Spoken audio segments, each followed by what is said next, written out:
Spinoza nous dit on est des particules infinitésimales, on est perdu dans l'univers infini, on est des toutes petites choses.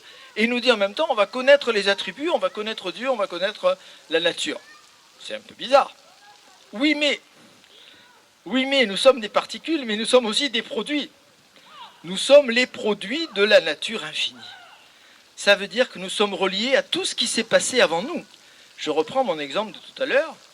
Pour que nous soyons là ce soir, vous et moi, il a fallu qu'on n'ait pas un infarctus dans l'après-midi, mais il a fallu aussi qu'on arrive jusqu'à maintenant en s'intéressant un peu à la philosophie, il a fallu que nos parents se rencontrent, il a fallu, vous avez tous vu le film de Woody Allen, tout ce que vous voulez savoir sur le sexe sans jamais avoir osé le demander, il a fallu que le petit spermatozoïde dont je suis le produit ait gagné la fabuleuse course, il avait des millions de concurrents, bon, il a gagné. Bon, c'est lui qui a pénétré l'ovule de maman le premier. Bon, et je suis arrivé au monde, ouais c'est moi. Bon.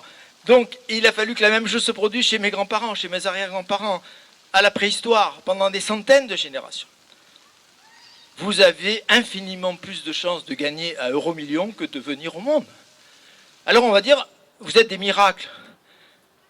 On oublie que parler de miracle ou de hasard, c'est aussi parler de la nécessité. Et Nietzsche, qui a bien compris Spinoza, a écrit des textes superbes dans le Gai Savoir pour nous dire, mais le hasard et la nécessité, mais c'est exactement la même chose. C'est exactement la même chose. Je peux aussi bien dire, je suis le produit d'un hasard extraordinaire, j'aurais jamais dû venir au monde parce qu'il a fallu des milliards de conditions. Il aurait fallu, vous avez tous vu Retour vers le futur, le jeune homme arrive dans le passé et à un moment donné, il empêche ses parents de se rencontrer. Il est en train de voir qu'il disparaît sur la photographie qu'il a emmenée avec lui. Bon, parce qu'effectivement, si ses parents ne sont pas rencontrés, il n'est pas venu au monde. Voilà, et on peut répéter ça à l'infini. Bien. Donc on va dire d'un côté, on peut dire on est le fruit d'un hasard extraordinaire, on n'aurait jamais dû apparaître. Mais de l'autre, on va dire la même chose, mais autrement formulée. Nous sommes le produit d'une chaîne causale nécessaire. Autrement dit, je dis à l'envers ce que je viens de dire à l'endroit.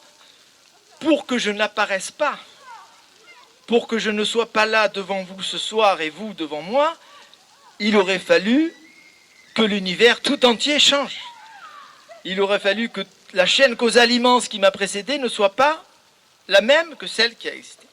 Ça veut dire que d'un côté, nous sommes des particules infinitésimales, mais de l'autre, nous sommes les produits de cette nature gigantesque.